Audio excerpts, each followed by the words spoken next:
Chip and Dale Rescue Rangers. Wow, what can I say about this movie? Well, a lot of things. First of all, I actually heard of this movie since late 2019 and didn't think much about it. All I knew is that it was a live-action adaptation of the classic Disney series with an all-star cast that was later revealed, like John Mulaney, Andy Samberg, Seth Rogen, Eric Bana, Will Arnett, just to name a few. Followed up afterwards was the fact that the movie had to be released on Disney Plus because of the global pandemic. And once the first trailer showed up on YouTube, people were astounded. Not only because Chip and Dale's voices aren't high-pitched, you look different. Hey, it's no secret I had the CGI surgery done. but it was also in the style of Who Framed Roger Rabbit, up to the point where Roger Rabbit himself makes a short appearance. Boy, what a party! Yeah, I could talk all day about how people were either really excited or really turned off because of those trailers. But once the movie officially came out on May 20th, not only was it a hit, but people didn't think it was going to be as amazing as it turned out to be. Okay, with all of that stupid bullshit out of the way, let's get this review on the road giving you my thoughts on it. Allow me to give you the main premise of this movie. Years after their TV show ended, Chip and Dale must rejoin in order to find their friend Monty who went missing. That actually sounds really cool.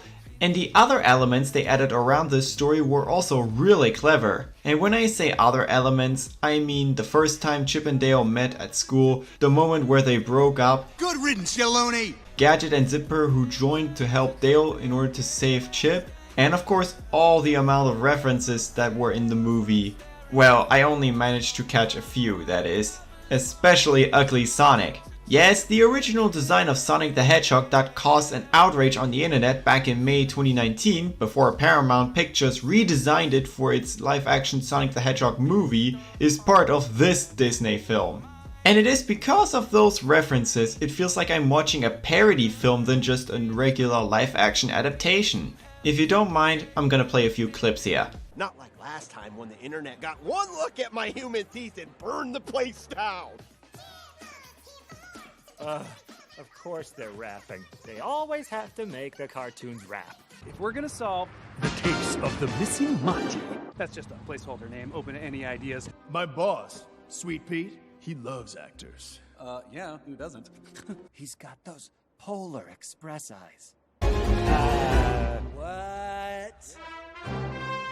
What are you looking at? Honestly, your weird dead eyes. They are weird. Super weird. Voice acting here is spot on, especially by the all-star cast I already mentioned. But I think the most fascinating thing about this movie was not who made it, the plot, or whatever actors they hired for the cast. It was all about the unique hybrid animation. It's not just the usual live-action film with animated characters running around. They used hand-drawn animation, CGI, which should be obvious, puppets, and, strangely enough, stop motion. This is sort of going in the direction of what cartoon fans always wanted from a mainstream animation studio. The comeback of hand-drawn animation. Which reminds me of something. Believe it or not, this movie first premiered at the El Capitan Theater in California on May 16th. Just 4 days before it showed up on Disney Plus. What? Yeah, I don't know what those people were thinking either. Anywho, if this movie ever gets released on DVD or Blu-ray anytime soon, then I'll grab one ASAP. That is how awesome this movie is. It sure has become one of my favorite movies of all time. Hands down, by far. There's really nothing else I can say about it, because I was just that impressed with it. Eating nuts or driving us nuts? Oh, and if a sequel does get made, God help me and put it out in theaters! Okay, that's enough for today. Bye.